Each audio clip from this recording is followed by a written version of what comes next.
తెలంగాణ డీజీపీగా శివధర్ రెడ్డిని నియమించింది ప్రభుత్వం. 1994 ఐపీఎస్ బ్యాచ్ కు చెందిన Shivadhar Reddy present intelligence chief గా పనిచేస్తున్నారు.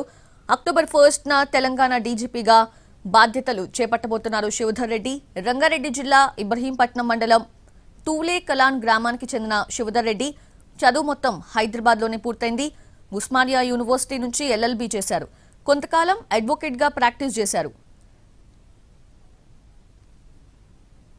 తర్వాత సివిల్ సర్వీసెస్ క్లియర్ చేసి 1994లో ఇండియన్ పోలీస్ సర్వీస్లోకి ప్రవేశించారు. తనపై నమ్మకం ఉంచి తనను డీజీపీగా నియమించినందుకు CM Revanth Reddy deputy CM భట్టీకి ప్రత్యేక ధన్యవాదాలు తెలిపారు. కొత్త డీజీపీ బత్తుల శివధర్ రెడ్డి పోలీస్ శాఖ ప్రతిష్టను పెంచుతానని, సైబర్ నేరాలు, డ్రగ్స్ మాఫియాను పూర్తిగా నిర్మూలించాల్సిందేనన్నారు శివధర్ రెడ్డి. పోలీస్ అంటే నాకెంతో ఇష్టమని, అందుకే న్యాయవాద వృత్తిని వదిలి ఐపీఎస్ని ఎంచుకున్నానని తెలిపారు. మావోయిస్టు వ్యవస్థ అంతమైనట్లేనన్న శివధర్ రెడ్డి గతంలో వివిధ జిల్లాల ఎస్పీగా, ఇంటెలిజెన్స్ చీఫ్గా పనిచేసిన అనుభవంతో తెలంగాణపై తనకు పూర్తి పట్టుందంటున్న శివధర్ రెడ్డితో మా ప్రతినిధి శర్మ ఫేస్ టు ఫేస్. ఇప్పుడు చూద్దాం. ప్రత్యేక రాష్ట్రం కోసం తన వంతు కృషి చేసిన, తెలంగాణ రాష్ట్రం ఏర్పడ్డాక లూప్ లైన్లోకి నెట్టివేయబడ్డ, కాంగ్రెస్ ప్రభుత్వం ఏర్పడిన తర్వాత తెలంగాణ డీజీపీగా బాధ్యతలు స్వీకరించబోతున్న 1994 batch IPS officer B Shivdhar Reddy గారితో మాట్లాడదాం. సార్, ముందుగా మీకు congratulations. Thank you very much. Thanks a lot. ఎలా ఉంది మీకు ఈ కొత్త బాధ్యత, ఎలా అనిపిస్తుంది?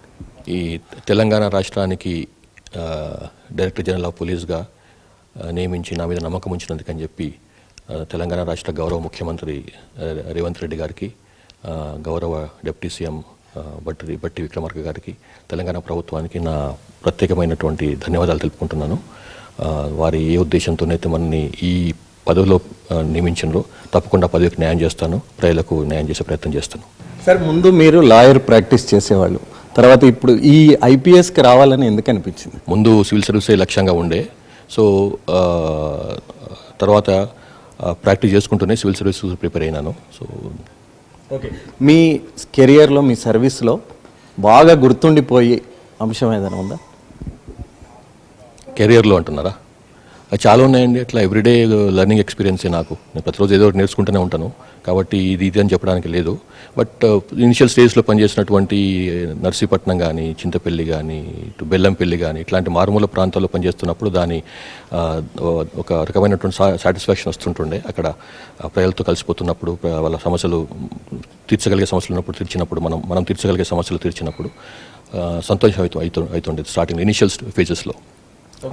తర్వాత మెల్లమెల్లగా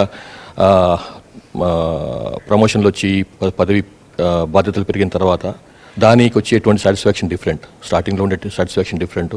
తర్వాత జిల్లా లెవెల్లోనో, స్టేట్ లెవెల్లోనో బరువులో బాధ్యతలు స్వీకరించినప్పుడు అట్లా వచ్చే సాటిస్ఫాక్షన్ డిఫరెంట్. మీ ముందు చాలా సవాళ్ళు ఉన్నాయి, వాటిని ఎలా ఎదుర్కోబోతారు? అంటే ఇంతకుముందు డీజీపీలుగా పనిచేసిన వాళ్ళు, రాష్ట్రానికి పోలీస్ శాఖకు సారథ్యం వహించిన వాళ్ళు చాలా చక్కగా పనిచేసిపోయినారు. సో వాళ్ళ అడుగుజాడల్లో నడుచుకుంటూనే తప్పకుండా బేసిక్ పోలీసింగ్ అన్నది నాకు చాలా ఇష్టం. మౌలికమైన పోలీసింగ్, బేసిక్ పోలీసింగ్ విత్ ఈ ఐటీని, ఇట్లాంటి మన కొత్త వచ్చినటువంటి పరిస్థితులకు అనుగుణంగా దాన్ని మార్చుకొని పోవాలన్నది నేను అనుకునేది.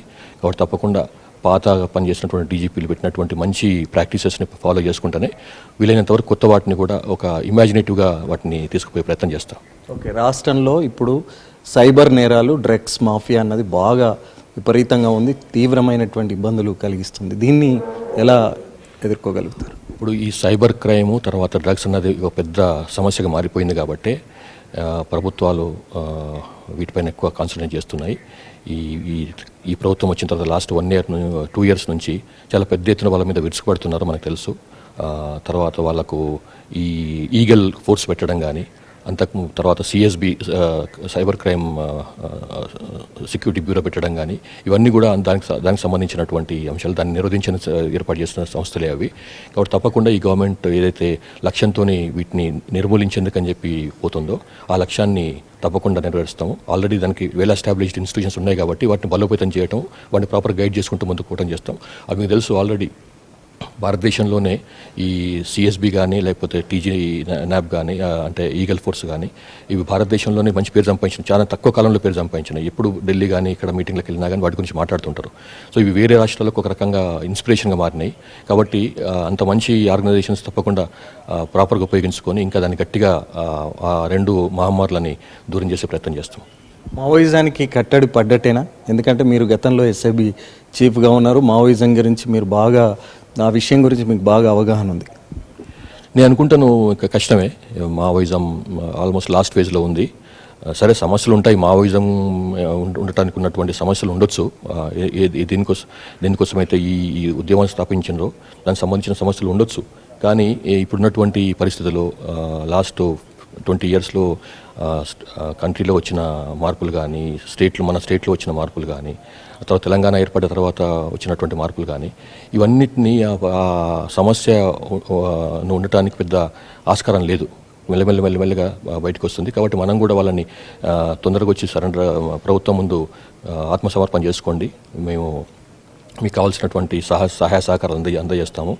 గ్రామాల్లో చాలా మార్పులు వచ్చినాయి. ఇంతకుముందు 30-40 ఇయర్స్ కింద 50 ఇయర్స్ కింద ఉన్నటువంటి పరిస్థితులు ఇప్పుడు లేవు. కాబట్టి మీరు ముందొచ్చి బయటకు రండి అని మేము పిలుపునిస్తున్నాము. దాని అనుగుణంగానే చాలామంది బయటకు వచ్చినా, మీకు తెలిసి ఈవెన్ సీసీ మెంబర్ లాంటి వాళ్ళు కూడా బయటకు వచ్చేసి ప్రభుత్వం ముందు నిలబడ్డారు. కాబట్టి మావోయిజానికి 30 ఇయర్స్ కింద ఉన్న మావోయిజం ఇప్పుడు లేదు, 20 ఇయర్స్ కింద లేదు, 20 ఇయర్స్ కింద ఉన్నది ఇప్పుడు లేదు. కాబట్టి కొంచెం మావోయిజానికి కష్టకాలం అని చెప్పాలి. రాష్ట్రంలో అనేక జిల్లాల్లో ఎస్పీలుగా పనిచేశారు, ప్రస్తుతం ఇంటెలిజెన్స్ చీఫ్గా ఉన్నారు. ప్రధానమైనటువంటి సమస్య పోలీస్ శాఖను పట్టి పీడిస్తుంది ఏంటనేది మీరు గుర్తించారు? అంటే స్పెసిఫిక్గా ఈ పర్టికులర్ సమస్య అని కాదు, దానికి చాలా ఉంటాయి. అడ్మినిస్ట్రేటివ్ పరమైనటువంటి సమస్యలు ఉంటాయి, ఇన్వెస్టిగేటివ్ పరమైనటువంటి సమస్యలు ఉంటాయి. ఒక్క సమస్య అని కాదు. కాబట్టి ఇది ఈ ఒక్క సమస్యను చెప్పడం కష్టం. సరే, కొన్ని సమస్యలు ఉంటే తప్పకుండా ఒకసారి చార్జ్ తీసుకున్న తర్వాత తెలుసుకొని ప్రభుత్వము దృష్టికి తీసుకెళ్ళి ఉన్న సమస్యలని, పోలీస్ శాఖకు సంబంధించినటువంటి సమస్యలను తప్పకుండా పరిష్కారం చేసే ప్రయత్నం చేస్తాను. కానీ కొంత పోలీస్ శాఖ మీద ఒక మసక బారింది, ప్రజల్లో కొంత నమ్మకం సడలింది అనేటువంటిది ఒక అపవాదం ఉంది. ఆ పోలీసులకు పైన నమ్మకం కలిగించడానికి ఏం చేయాలి? అంటే ఇది సమస్య, ఇది ఎన్ఫోర్స్మెంట్ డిపార్ట్మెంట్కి ఉండే సమస్య. ఇదే బాగా చేసినప్పుడు బాగా చేస్తుంటారు, కానీ తప్పు జరిగినప్పుడు మాత్రం ఒక్కసారి విరుచుకుపడతారు. అది ఎన్ఫోర్స్మెంట్ డిపార్ట్మెంట్లో ఉండే సమస్య ఇదే. ఇది ఎక్కడైనా కానివ్వండి, ఏ డిపార్ట్మెంట్ కానివ్వండి. బట్ ఎనీవే, మీరు చెప్పినట్లుగా కొన్ని చోట్ల ల్యాబ్సెస్ ఉండొచ్చు, ఇన్వెస్టిగేషన్ ల్యాబ్స్ ఉండొచ్చు. తర్వాత ప్రజలతో సంబంధాలను మాట్లాడే తీరులో కానీ ఇటువంటివి. బేసికల్గా ఇదే, మనం ఎంత గొప్పగా ఉద్యోగం చేసినాం అన్నది కాదు, ప్రజలతో ఏ రకంగా మనం కలిసిపోతున్నాం అనేది ముఖ్యం. సో అట్లాంటి విషయాల్లో ఏమన్నా కొంత లోపాలు ఉంటే తప్పకుండా సరి చేసే ప్రయత్నం చేస్తాను. మీరు హైదరాబాద్ రంగారెడ్డి జిల్లా వాసి, చాలా పట్టి పీడిస్తున్నటువంటి ప్రధానమైన సమస్య ట్రాఫిక్. దీని విషయంలో మీ మార్క్ ఎలా ఉండబోతుంది? తెలంగాణ, హైదరాబాదు లేకపోతే మన సిటీకి సంబంధించిందే కాదు, మొత్తం ఇది భారతదేశం ప్రపంచవ్యాప్తంగా ఉన్న సమస్య ఇది. ఎందుకంటే పట్టణీకరణ పెరిగిపోతున్నది, గ్రామాల నుంచి పెద్ద ఎత్తున ప్రజలు పట్టణాలకు వైపు వస్తున్నారు. వాళ్ళకి తగ్గట్టుగా సౌకర్యాలు పెరగాలి.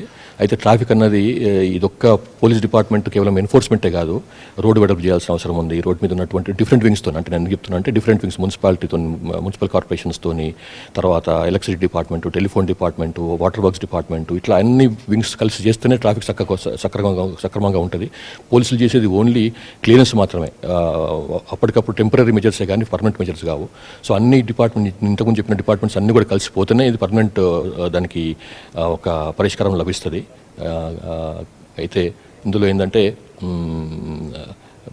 ఇప్పుడున్న ప్రభుత్వం కూడా చాలా ఇంపార్టెన్స్ ఇస్తుంది. ఎందుకంటే హైదరాబాదే తెలంగాణ లాగా తయారైంది కాబట్టి పెద్ద ఎత్తున తెలంగాణకు, తెలంగాణ ప్రాంతం వాళ్ళే కాదు బయట ప్రాంతం వాళ్ళు కూడా హైదరాబాద్ చాలా పెద్ద ఎత్తున వస్తున్నారు. కాబట్టి ఇది ఒక పెద్ద సమస్యనే. తప్పకుండా దీనికి ప్రభుత్వం దృష్టిలో ఉంది. ఇది దానికి తగ్గట్టుగా పోలీస్ డిపార్ట్మెంట్ నుంచి ఏ రకంగా మనం దీన్ని పరిష్కారాలు చేస్తే, ఏ రకమైనటువంటి మెజర్స్ తీసుకుంటే ఇది పరిష్కారం అయితే తప్పకుండా ఆలోచిస్తాం, ప్రభుత్వానికి నివేదిస్తాం. మొత్తానికి కొత్త డీజీపీ శివధర్ రెడ్డి ముందు అనేకమైనటువంటి సవాళ్లు ఉన్నాయి. మరి వాటిని ఎలా అధిగమిస్తారన్నది ముందు మనకు తెలిసేటువంటి అవకాశం. కెమెరామెన్ రాజా రమేష్తో అరవింద్ శర్మ, ఎన్టీవీ, హైదరాబాద్.